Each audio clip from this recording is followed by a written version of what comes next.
Welcome to our ingenious agents and investors nationwide. Today is Thursday, July 18th, 2024, and this is All the Leads Mastermind podcast number 488.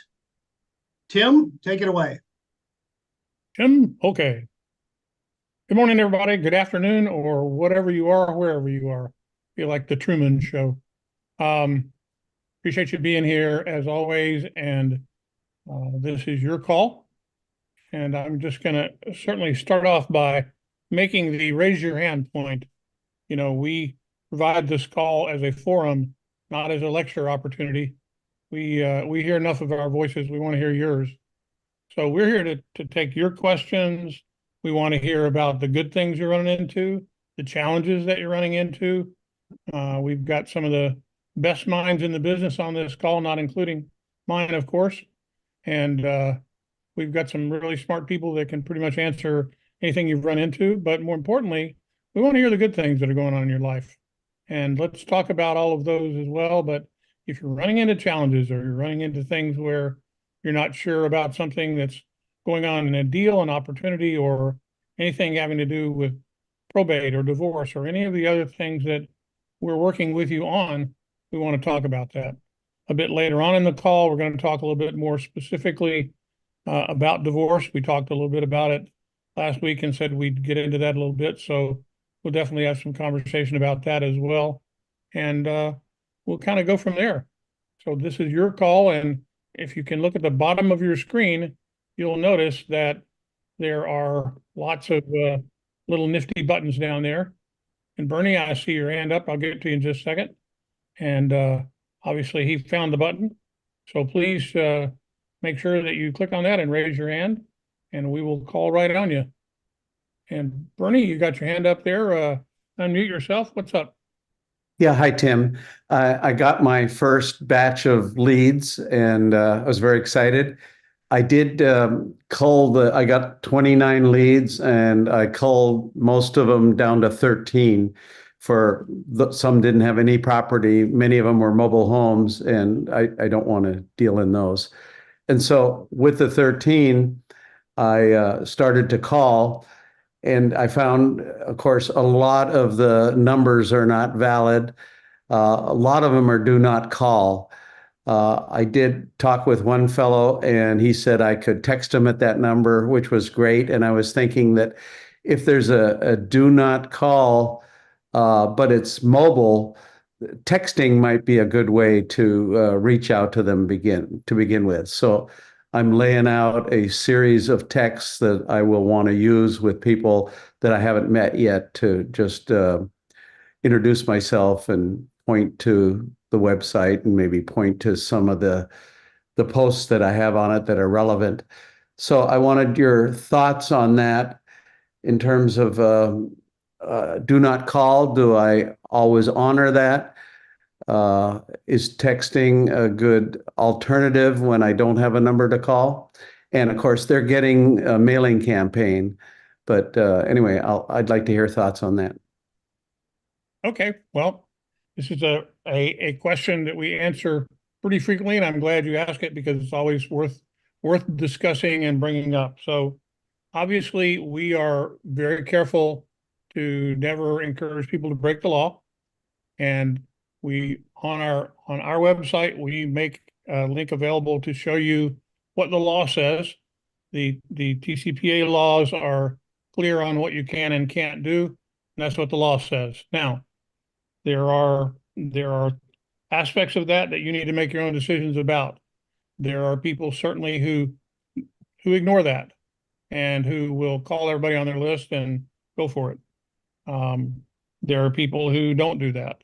The issue here is that for the most part, the folks that are on the do not call list, if you are the executor of an estate, if you're the personal representative, you have a legal responsibility to execute the affairs of that estate. So it is a gray area from that standpoint, because how else would you do it other than potentially, and obviously we encourage you to do that, sending them a letter and following up with that and doing all those sorts of things. But we're not going to encourage you or give you legal advice about what you should do. I will tell you that if you ask a lot of people, they're going to give you pretty similar answers about what they do. The successful people say the more calls you make and more people you talk to, the more successful you're going to be. So that's my roundabout way of answering your question without answering your question, other than to tell you, make yourself familiar with the law and look at what you need to look at and make your own choices. We give you all of the numbers that we can find and any of them that pertain to that person. What we find sometimes are numbers that no longer pertain to that person because they go into tables and data that in some cases is, a couple of years old. It's the last time that particular number appeared in association with that person. And it may have been a number that they had at work. It may have been a number that was a cell phone that they switched providers on. So obviously we only do the best that we can to provide you with good targeting, but also to give you as many numbers as we can to get them there. I'll switch over to your question about texting.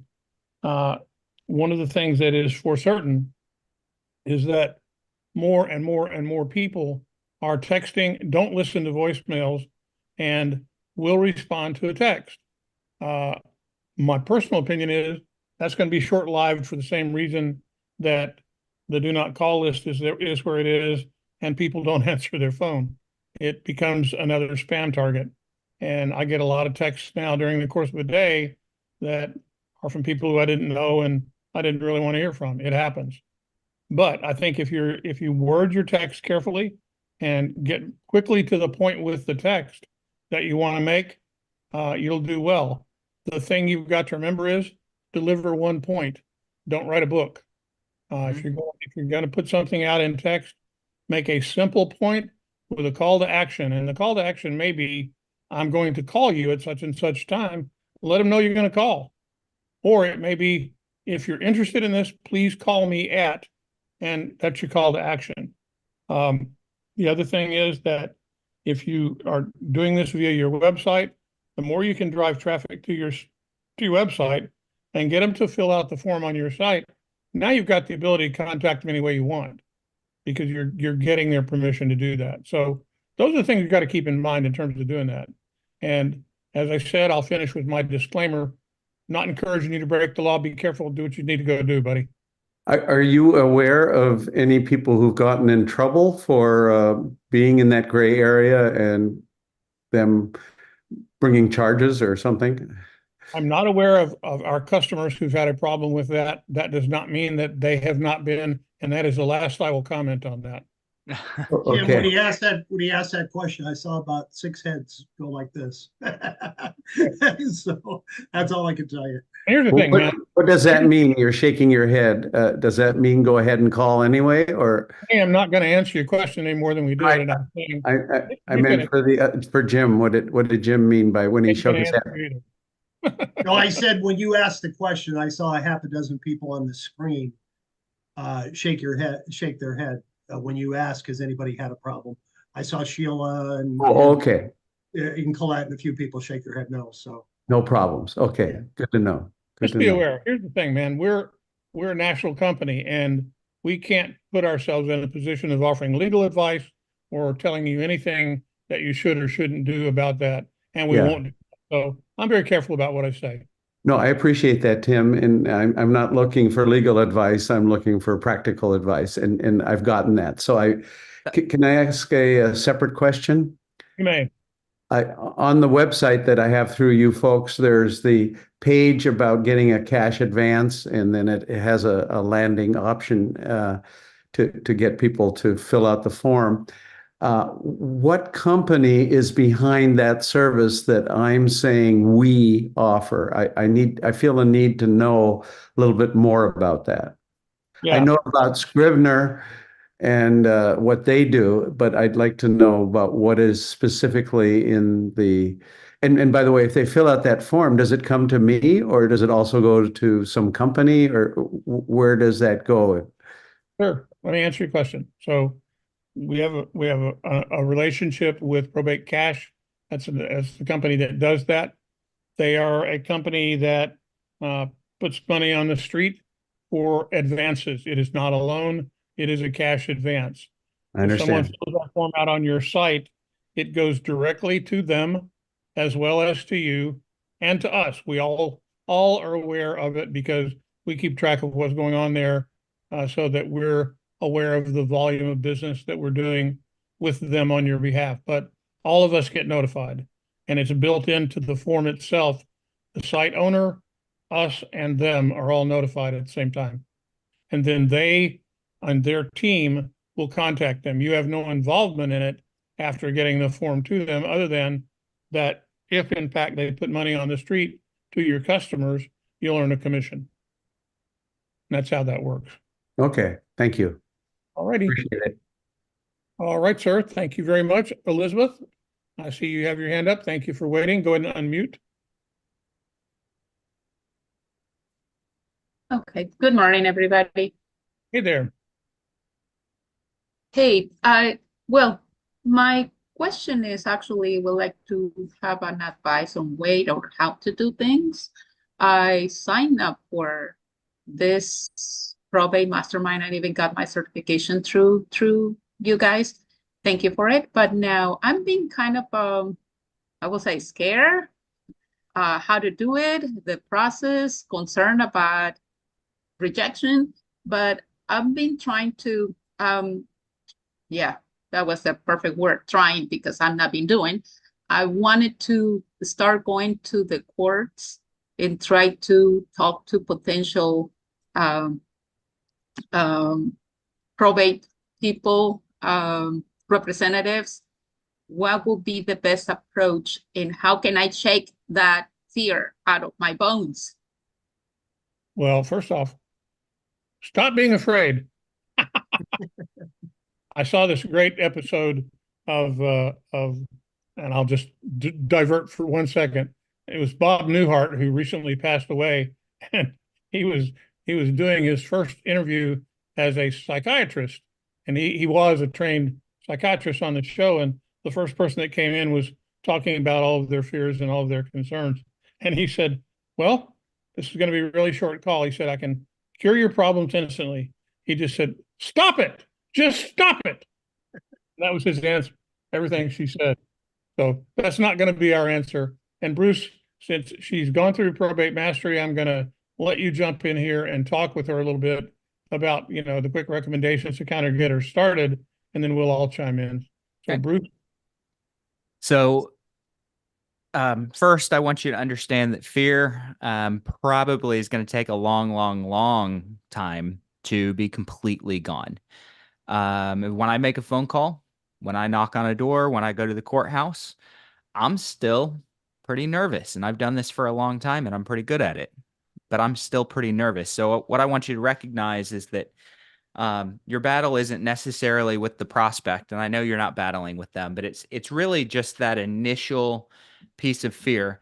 That fear is going to go away really quickly. Once you start a conversation, the fear drops away. So really your main battle is getting through that initial 10 seconds. Let's say it's a phone call. Let's say you're prospecting on the phone. And I know you asked about the court. I'll get to that in a minute. But let's just say that you have a goal of making 30 calls today. The first 3 calls are going to be the hard ones. Okay. After that, you're going to get into a zone. The difficulty, the fear, the procrastination, all those things will typically drop away. So I don't want you to look at this as like this 2-hour session is going to suck. I want you to look at it and go, okay, this is going to suck for about 5 minutes. And that's the only thing that I have to get through. I got to get through 5 minutes. Same thing if you visit the courthouse. Same thing if you were to knock on doors. It's only going to be difficult for a minute. And then once you're in a conversation, the difficulty will drop away. It's just breaking the kind of breaking that initial barrier. And guess what? Let's say 5 years from now, you've listed 100 probate properties or 200 or 1,000 or whatever. And you go to start another conversation, you're going to have to get through the same 5 minutes of nervousness again. And that's okay. It's always going to happen. Now, I'm going to address the courthouse. I think you got the courthouse from probably some of my training. Yes. When I go to the courthouse, I'm not normally, and I sit in court sessions. Okay. I'm not normally there directly trying to go up and have conversations with people. So I'm learning when I go. I'm not necessarily prospecting. I'm hearing what the magistrate or the judge is saying to the family. I'm hearing what they're missing. I'm hearing what they're telling the judge that they need. They're seeing me. I may go to the house, so I might sit in a court hearing and hear them discuss the need to sell a house, and the judge says, "I want you to put the house on the market." Well, guess what? Now when I prospect or I meet them in the hall or I go knock on the door, I can say, "Hey, I was in the court hearing with you guys." So this is just my personal opinion. When I'm in the courthouse, I'm not going to walk up in front of the lawyer and in front of the judge and start talking to them about selling or buying a house. I'm going to use the information I get to have an outside the court conversation. And maybe that's in the hall. Every now and then it organically happens in the hall. But I would say that you learn, you make the phone call.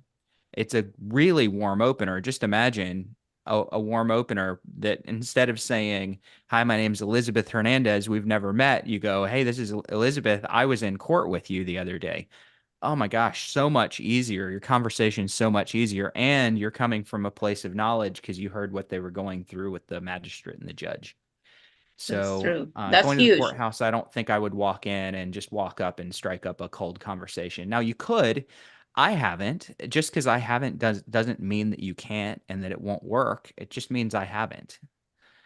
So Well, Bruce, you just changed my perspective perspective about this whole system. I need to go and learn. I need to go and sit down and start learning. And that's huge. Thank you so much. You don't know how much this means to me. you're welcome. Thank you. Thank you. Thank you so much for asking the question. And, that's every time we do this call, we all learn something. Jim, I'll get to you in just a second. We all learn something from each other. And, what Bruce just said about making that incredibly warm introduction to someone with that shared common experience. And I'm going to take 1 second and also talk about this. It has to do with imposter syndrome and, the concern that scares us all. I just got back. I was dropping my wife off at the airport, and she's going up to visit one of our kids over the weekend. And we were just talking on the way there about how much growth she has had since, she started working with me doing some of the stuff that she's done, because I would frequently, in front of large groups, put her on the spot and make her stand up, and not necessarily stand up, but make her talk about some of the stuff that she's done, because she was one of our software developers in our company for a while. And she had horrible stage fright and fear. And the fear was always based on one thing. It's like, somebody's going to ask me something I don't know, and they're going to figure out I'm not competent. That's where that fear comes from. It's that fear of getting called out, being embarrassed, being found out to be the imposter. What Bruce just said, it never goes away. It's always there. It's always sitting back there in your back pocket, nagging at you, because all of us are always learning. There's always going to be something that somebody's going to say, "Well, what about this? You're such an expert, you should know this." The one thing that I've learned through the years is that in the beginning, I spent hours trying to make sure that I wouldn't ever get called out. I'd try to learn as much as I could about everything I was ever going to have to talk about or be involved in, so that nobody was going to stump me on a question. And I finally learned I couldn't keep up. There's no way to keep up with it. And particularly in technology, when we were just focused on that, no way to keep up with it. Today, it's impossible. So I learned a really great answer. And the answer was, I'd never thought about that. Do you know more about that than I do? Tell me a little bit about it. Tell me a little bit, educate me a little bit, put it back on them. And just get over any fear that you have that you're not going to know as much as somebody else is. There's always going to be somebody else that knows more than you do. The value is, as you learn more and you get more and more experience, and Bruce is a great example of this. Bruce has this great learning mentality, He approaches everything as a learning opportunity. And I've watched Bruce grow since we've known each other. You know, his experience level and the things that he's done and the things that he's able to teach and turn back, a lot of these are things that he's added to his arsenal since we've met. Would you agree with that, Bruce? Oh, totally. Yeah. So Most, I've really taught you everything you know, right? That's what you're saying, right? that's what I'm saying. You made But all that too kidding easy. aside, that imposter syndrome is what keeps so many of us from being successful. You got to let that get out of the way. You're never going to know everything. You're always going to be somebody smarter than you. And all you're going to do is you've got to realize that in 99.9% of the circumstances you're dealing with, you're always going to know more than they do. There may be that 1% you don't know, and that's a great learning opportunity. And that's where you got to be coming from. And I'm sure that you're going to look at things that way, Elizabeth. And I encourage you to spend more time with Bruce and learn more and all that. Jimmy, what were you going to say, Bubba? Before I get to the point I was going to make, you reminded me something that I found so true, Tim. I don't remember who said it, but someone said, we, humans spend the first 50 years of our life worrying about what people think about us until we realize nobody was ever thinking about us in the first place. Who said it? I said, isn't that the truth? It is so true. We're so. I know when I first got in real estate, the day I turned 18, I got my license, and when I got out of college, I became active. But I used to tell people, "Hey, I'm brand new. I don't know all the answer to all your questions, but you're going to be my first sale. You're going to be." You can say to people, "Hey, I just got into probate. I'm part of a great coaching group. I don't know the answer to that question. Let me find out." But what I was going to say, Elizabeth, when I had this idea, I started making calls. In 6 months. I never had a single person get upset with me. Most of them were very receptive. But the last 8 years of my real estate career, I got on the phone from 8 a.m. to 1 p.m. every day. And I would call different types of leads, FSBOs, expireds, past clients. And I don't know if you ever read the book Outlier. It takes you 10,000 times to get good at something. But even after I got to that 10,000 plus calls, I still would get butterflies to get started. What really helped me is I would always start my calls by calling a half a dozen past clients or sphere of influence, people I already knew that I had done business with, people that knew me and liked me. It would get me warmed up before I'd go into the cold calls. And you could even, with those calls, if you have past clients in sphere, you should be calling them anyway. Just, hey, how you doing? Who do you know that I can help? And you may want to say, hey, how you doing? Who do you know that I can help? And by the way, I just became really active in probate. If you run into any friends or relatives that are in the process of inheriting property, would you let me know? That's a really warm call. You're not going to be nervous. You're talking to friends. Do 4 or 5 of those and then get warmed up and then jump into your cold calls, jump into your prospect calls. At least that was always a good way for me to get warmed up, and I found it worked. That was it. I completely agree. I was just coaching someone a couple of days ago, Jim, and they were talking about how nervous they were cold calling. And I said, are you nervous when you call a sphere of influence, past client, family member? No. I said, why don't you start by calling 5 of them first and then make your 6th call a probate lead? And then go back and call 5 more people in your sphere of influence that already know, like, and trust you. You're not nervous. And then make your 12th call a probate call. So and then before long, you're adding 2 calls in the probate arena instead of 1, and then 3, and then the majority are probate. So I like that hack. Good stuff. Good stuff. So, we spend a lot of time and we've spent the last decade almost focusing on, probate.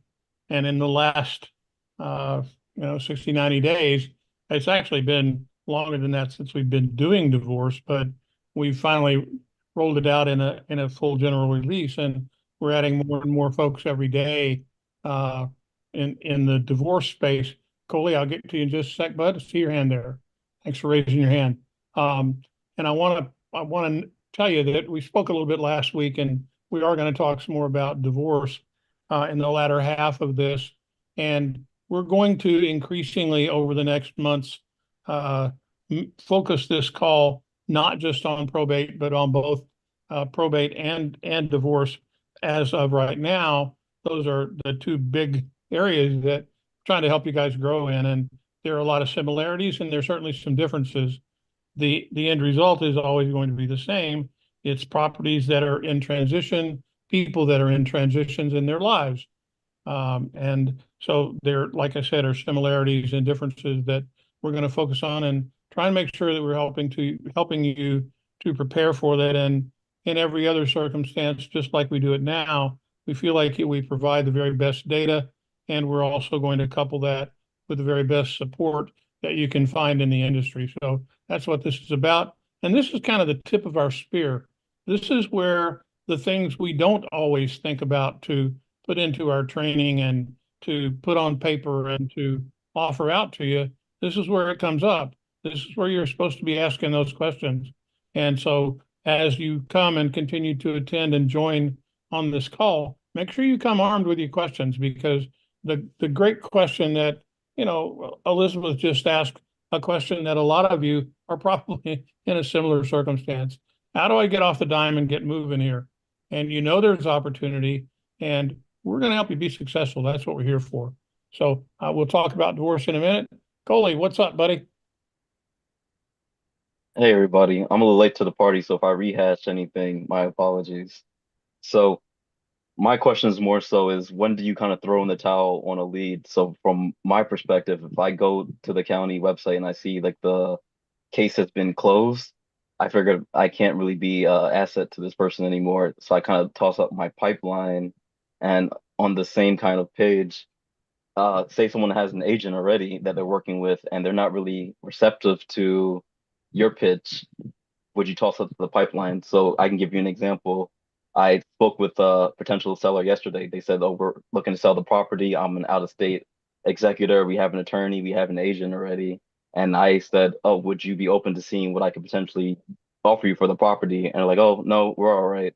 And then I asked him about if he had vacant homeowners insurance, and he's like, "No, what is that?" And I was like, "How about I send you some resources to my website?" And he's like, "No, we're fine." So in my extent, I'm like, do I toss this one or do I keep mailing and maybe see if he needs help down the line? So I even pitched that. I'm like, hey, if things don't work out with your agent, um, would it be okay for me to send you some more information? And he still was kind of resistant, and so I just kind of let it go. But in my mind, I'm going to keep him in the pipeline.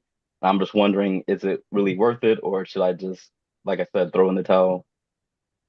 Certainly worth it to continue putting him in your email drip. If you establish that relationship, you should certainly continue to email him until, obviously in your email, you need to give people the ability to opt out and not hear from you anymore.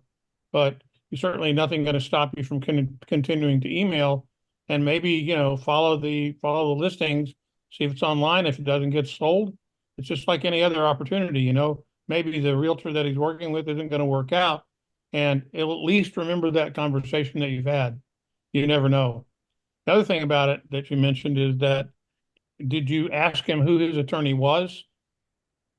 I did not. Yeah, you should always ask that question, because that's just good data. Nothing, if nothing more than it's one data point. And if you hear that same answer from two or three people that it's, XYZ attorney, well, then you need to start finding out a way to go spend some time with that attorney and see if you can find the ability to potentially be a referral partner for that attorney as well. And there's value in that, but not necessarily in this particular lead. And Bruce, you may have a different comment about this, but I mean, Bruce's at one point response was, keep calling them until they tell you to stop calling them. And I remember him saying that once or twice, but what would your response be, bud?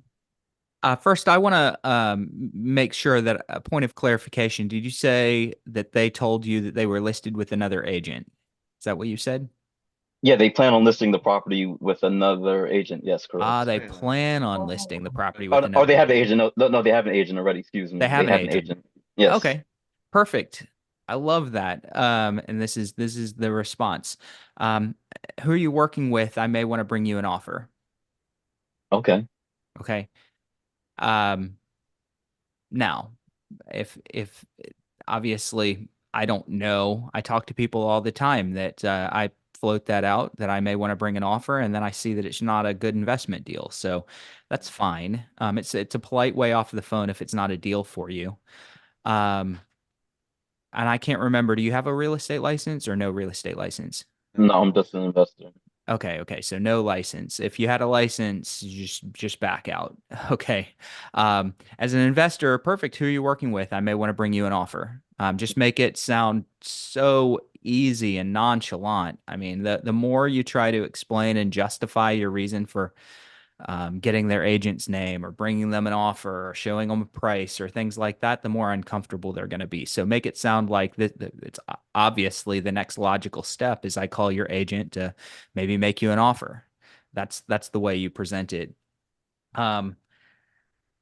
If they're working with an agent, I don't really think that going down the rabbit trail of do you have vacant property insurance and things like that is really necessary. They have the representation that they need. And guess what? Who are you working with? I may want to bring you an offer. Maybe they say, maybe you uncover a lie. Maybe they go, oh, well, we haven't signed anything yet. Bring it to us. Okay, that happens a lot. I have an agent. That was a lie to get you off of the phone. Perfect. Who are you working with? I might want to bring you an offer. Oh, you have an offer. Well, we don't have a commitment to an agent yet. I've uncovered that many times. I've also, on the flip side, uncovered people that said, I already sold the house. And I go, oh, congratulations. When did you close? Well, we haven't closed yet. Oh, okay. I imagine it's coming up in the next couple of days. Well, no, we don't have a contract yet. And so I'll just start guessing things and get them to correct me. And I've found people that said we already sold that I've rewound it and realized that already sold meant that their neighbor told them that they might be interested in buying the house. Okay. So a lot of times people throw an answer out that's just not correct. And you can uncover with the appropriate questions, or for me, I like to make assumptions and get them to correct my assumptions. You'll uncover that there's an opportunity when maybe you didn't know about it. Now, if somebody is done with probate, that doesn't mean anything. People get through probate all the time without a financial need to sell a house, and they sell after the fact. In prospecting outside of the probate world, so completely outside, I'll prospect vacant property leads. And a lot of times I find out that it was my dad's house. We went through probate a couple of years ago, and I just didn't get around to selling it. So those are people that went all the way through probate and didn't sell the property. So letting them go just because they've kind of already finished is, I think, a mistake. Now, obviously, you have to respect your time budget and your financial budget. So if calling someone for 3 years and mailing them for 3 years tanks your budget, then stop at some point. For me, I typically run 6 months, though, regardless. That's normally my typical default is 6 months. All right, cool. Follow up. Does that help? Yeah, big time. And for the people that are afraid of cold calling, sometimes we picture it in our head going much worse. But like, I've never been cursed out. I've never been called an ambulance chaser. So just go ahead and do your thing. Yeah. I Yeah, we thought- think people are going to be all upset about our call. They're not. It doesn't mean that they're jumping up and down that we called and saying thank you, but most people are pretty polite. Well, and a lot of that, Coley, just comes from we've gotten to know you a bit on these calls, and you've always got a very friendly tone. You're always sounding like somebody that is a good person to talk to. You're never coming off as combative or anything like that, and there's a lot to it. You got to have your frame of mind has got to be right when you start dialing for dollars. If you're going to approach that call and you can put a smile on your face and let that smile come through on the phone, as corny as that sounds, it's a big part of it. You've really got to have your act together.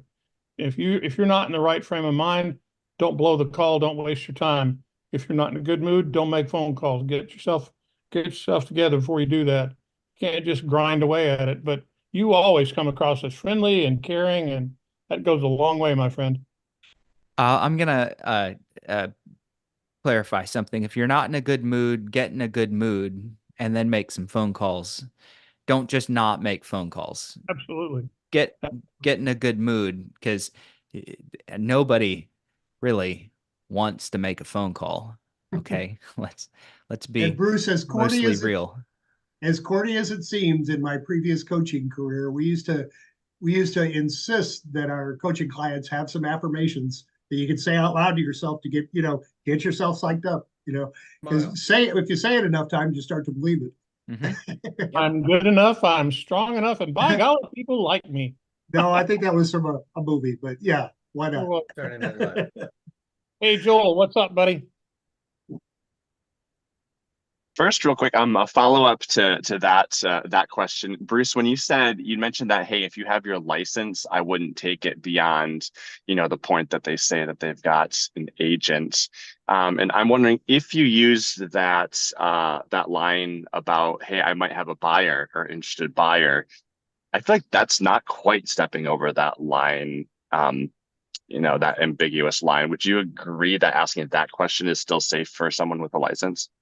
I would mostly agree. Generally, with a license, I do want to extend it long enough to make sure they're not lying to me. Okay.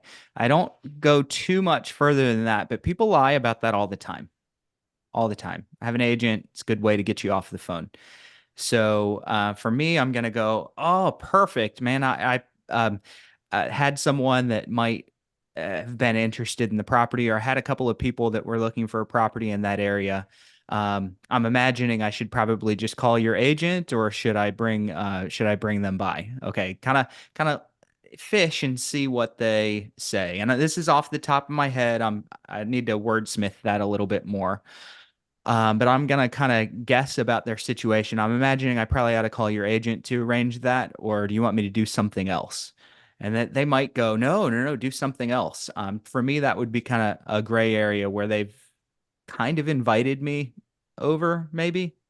I'm being pretty careful once they say they have an agent, Yeah. though. But I still want to recognize that maybe they just lied, and it's Yeah. my job to uncover it. Also not a Well, I problem was to have. thinking, I mean, you certainly, nothing wrong with asking who that agent is in case you do need to bring that offer to them. I mean, there's nothing wrong with that. that's kind of where I was thinking. Like, I literally might have a buyer that could, we could get an off-market deal. So that's like a kind of an authentic question. So cool. Thank you, Bruce. And Tim, my other is, I met a lead rather, organically, actually, at an open house, who is in the process of probate. It's earlier, I believe, than ATL would typically, in the process, because they're when I met her, there wasn't public knowledge of the probate yet. So it kind of exposed a lot of what I don't know about the process, which I thought was kind of interesting. So I wanted to, so the mother passed away, I think in late last year, early this year, and the mortgage stopped getting paid when she passed away. And my lead is one of two daughters. She had a will, but she didn't have the trust set up, hence the probate. And so they met a lawyer, interestingly, through another realtor. They don't really like that realtor or the lawyer.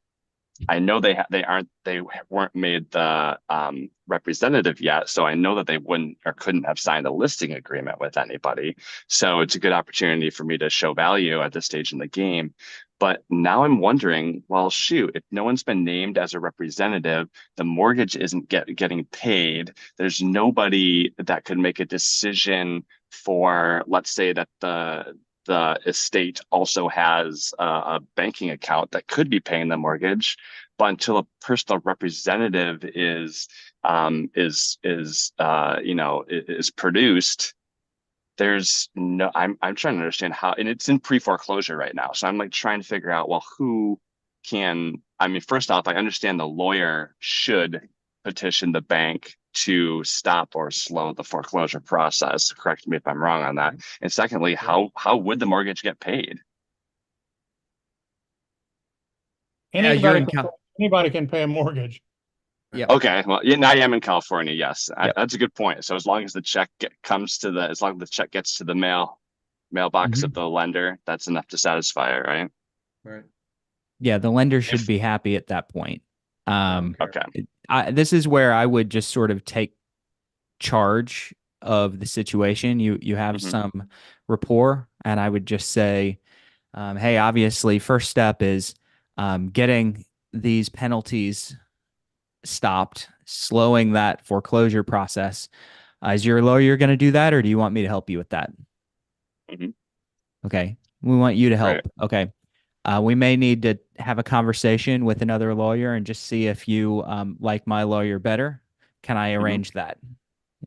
All right. What I'm going to say is let's get the application for probate started now. And I don't know, Joel, if the application's already started. Is it?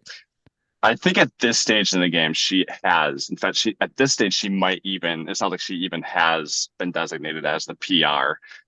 So that's kind of why I'm asking these questions now, because I'm getting ready to circle back with her next week to actually set an appointment. And But these were questions that I wanted to ask you guys a couple weeks ago, but now I'm finally having the opportunity. the other thing that I'm gonna ask her, I would just make an assumption. So I'll just say, I assume the bank knows that your mother passed away. Mhm. She told me this. They do. They do. Okay, great. All right, you see, you're asking the right questions.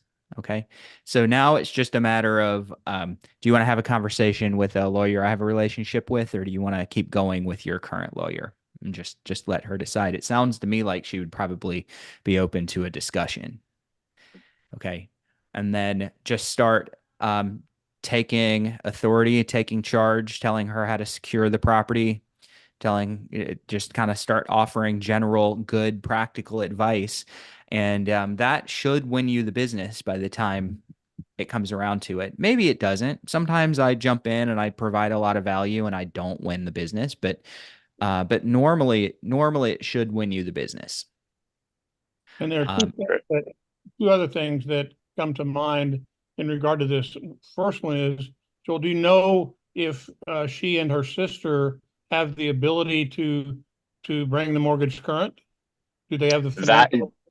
Great question. Great question. When I last checked with her, she sounded, I think, hesitant. Like I think she could pull the capital together, but she sounded like, especially since there's back payments due, like a few months accumulated. It sounds like she's hesitant to do that, which is why I like, yeah, it sounds like, I don't know if it'll break her per se, but it sounds like she knows that that's an option, and she's resistant to doing, probably just to keep her nest egg intact. The second question along the same line, do you know how much equity there is in it versus the mortgage? Yes, a lot. Okay. So It's like half equity, the value.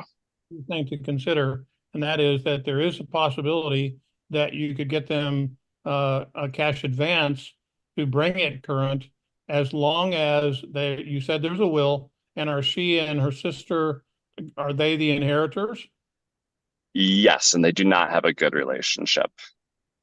Are they? They're Okay. All right. Well, that's also can offer to help in as well, is to maybe mediate that discussion. But if there is a cash advance, if they're both named in the will, and let's say it's 50-50 in the will, that means at least the one you're dealing with has the opportunity to get half of the proceeds of the will, and the cash advance folks will make an advance on it based on that provability of the will and the equity. So with that data in hand, it gives you something else to talk with her about.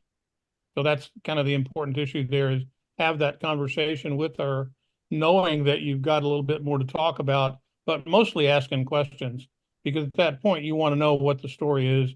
And the quicker you can get that into, as Bruce said, let's get it probated. That way somebody's the PR, someone can sign a listing agreement, and someone has the authority to get bank accounts open, getting all that done without laying out cash. I want to say one other thing to you. You said you're going to talk to her next week. Today's Thursday. Are you busy the rest of the week? If not, pick up the phone, make a phone call. Yeah. I just talked to her yesterday, fortunately, so that's how I kind of set the tentative appointment for next week. And yeah, I guess I'm encouraged hearing you guys say that there is, especially if they're named in the will. My thought was, well, shoot, until someone is officially designated as the PR, there's not much action that they can take. And it sounds like, you know, on the lawyer side, we try to prolong the foreclosure process, which I feel like a good lawyer is going to be capable of doing. And they may still be able to have access if they need you know, the cash advance. They can make those decisions even ahead of being the PR. You know, if they're the two named in the will and it's in everyone's mutual best But the interest. attorney will have to be involved. That's the only other requirement on the cash advance. There's got to be an attorney. There's got to be a PR. It's got to get to probate for that to happen. Doesn't have to be closed, but it has to be in process. That's the whole point behind it. So they've got to have the attorney of record, and the attorney is the one who would certify, in fact, the process of the will and how the proceeds of the will would go. That's who they look to make sure the cash advance can get paid back. So get it going and get it going quick as you can. And, you know, just like Bruce said, great opportunity, just take charge and get it rocking. Okay. And last question, if I may, on this, she says I'm waiting for the hearing to be scheduled. And just remind me, the hearing, by the time the hearing even gets scheduled, that means that there's public notice has gone out about the probate, right? Not necessarily. Okay. Depends on where you are, who you are, and what's going on. But at that point, you've got already a relationship established. The only challenge that you're going to run into or could run into, need to be aware of, is that if the attorney has you know, a preferred person that they work with, then you're going to have to get in front of that somehow. And she has the ability to specify who's going to get this listing. You've got to also, unfortunately, deal with the fact that her sister also has an equal voice in that if they're 50-50 in the deal. So again, as quickly as possible, you need to ask some more questions here and kind of get one. Okay. And Thanks, Tim, before you move on to our raised hands, Steve, you had a good point to share with him about California. You want to share that? Steve Carney? Sure, as they're working through that, just to make sure they get, you know, full authority, California. That's a big point that I know Bill Gross, you know, Bill's on and he's the expert in California, but Bill always talks about that. When you get full authority versus limited, then that gives you, you know, a greater leeway. And if it's in pre-foreclosure, time is critical. Clearly, it's critical. Yep. Perfect. Okay. Raj, you've had your hand up there, bud. What is up? My experience, California's got some an extensive probate process that we don't have here in Arkansas. But I've had just recently a couple of occasions in which someone was behind on their mortgage, and there was a les pendens that had been served on the property, and I talked to their attorney, and I've done this before without probate being involved, but we stopped the foreclosure process by getting the estate into a bankruptcy, Chapter 13 bankruptcy, in which all the bills will be paid, but all we need is time. I found that the banks don't really like that after they've paid foreclosure attorneys to move forward with the foreclosure, whether it's judicial or non-judicial. And Arkansas has two types of foreclosure. It's a judicial and a non-judicial, but they both require notification 6 months prior to going to the courthouse steps and selling the property.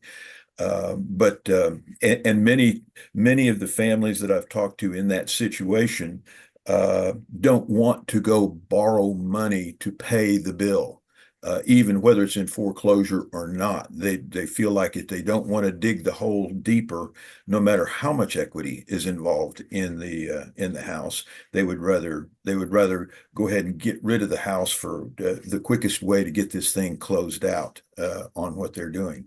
It's a challenging situation, and I always look to my probate mastery coach to help me with the language that I can go into with that.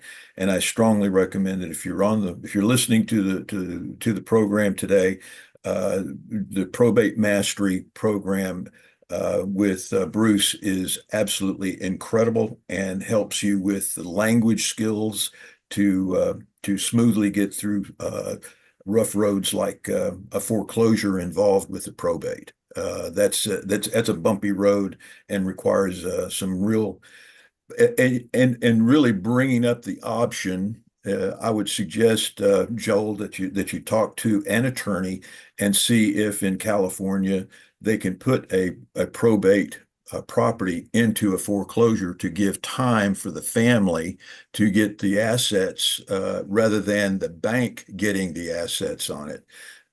And you wind up with that one nugget of information passed on to the executor or the personal representative wins you the listing and any other listings that they may come across in their lifetime, because you saved that house for the rest of the family to get the proceeds on that. And be sure to meet the rest of the family too, by the way. Thanks, Bud. Those are great words, and I appreciate the good things you had to say about Bruce. Even though it'll go to his head, it's also true. Thanks, man. Jim Stewart, you got your hand up there, buddy. Let's hear from you, and then we're going to quickly talk about divorce. Don't go away. We've got something to talk with you about, but go ahead, Jim. Hey, Jim, before you get started, Jim and I had two 30-minute conversations this week, and I told him it's been a long time since I sold. Come on the call and pick the brains of the other coaches. So thanks for being here, Jim. Go ahead. So, my question is, well, I'm Jim from Virginia Beach, Virginia.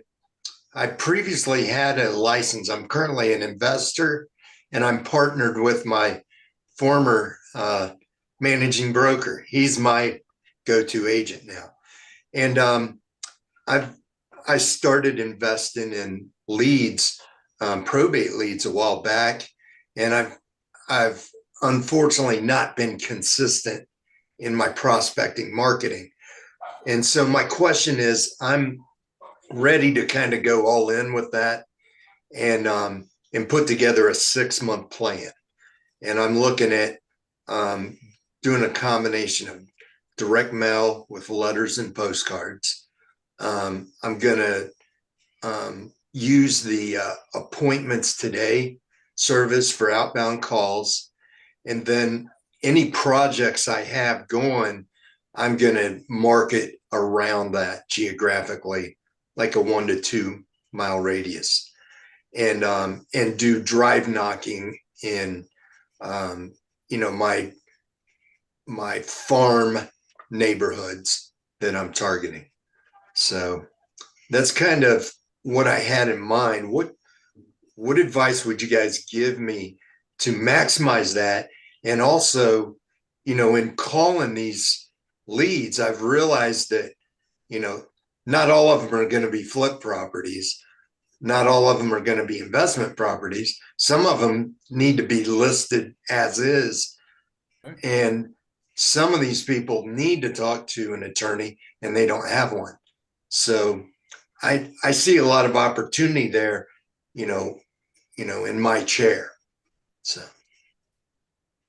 So are you looking for specifics on, I mean, you got all the pieces together that you simply described, and are you going to basically stay beachside? Are you going to go into Norfolk and Chesapeake? Are you going to stay out on the beach? Where are you focused? Yeah, right now I'm focused on just Virginia Beach because budget wise, there's plenty. I mean, there's 500,000 households just in Virginia Beach. Wow. So there's plenty of opportunity there. Just one other question that I'm just going to ask, and it kind of pertains to this as well. Obviously, Sure. you're in a big military market, particularly Navy Yes. market. And are you have you established any relationships with folks that focus a lot on working the naval base and the Air Force base or the air side and all of that? Because that's one marketing arm that's kind of an evergreen for you. And there are things that you can do referral wise on base to find customer side to quickly move property when somebody comes in, oftentimes on a reload. More and more military families are not just coming in and doing a temporary rental. They're actually hopping in and buying because they've got good credit. They're coming in, they're employed by the government. And we're finding this a lot here in our market because we're by the Kennedy Space Center, that they're buying. They're coming in, they're looking for something quick to buy. And while they're maybe only going to be there for a year during whatever deployment that they're there, they're going to not only get it, they're going to buy it, and they're going to turn around and sell it in a year. And it just happens. So I urge you to kind of poke around on the base side, talk to the community outreach people there, see if you can find some niches in that market.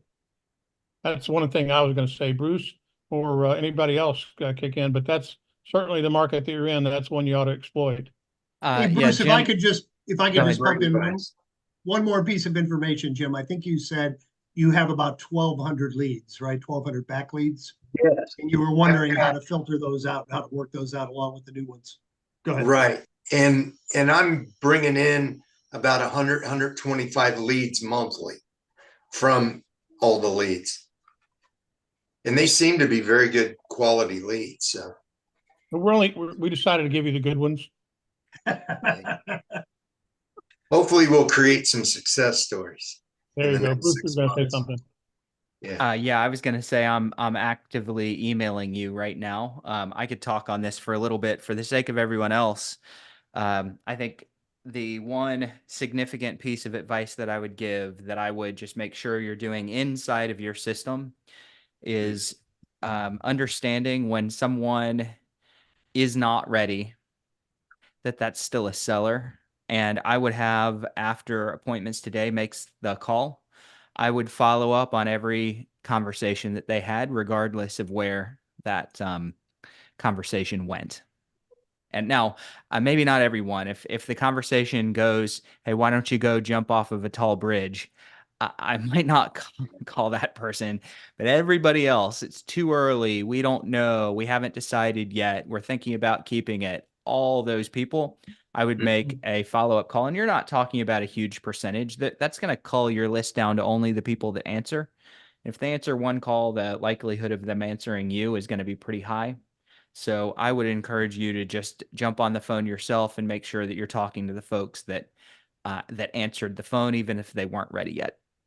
Yeah, that's probably my Achilles heel right now, is to have a really good nurture program for, the folks that aren't ready to sell now, that is going to be 6 months, a year, up to 2 years down the road before they're ready to let go.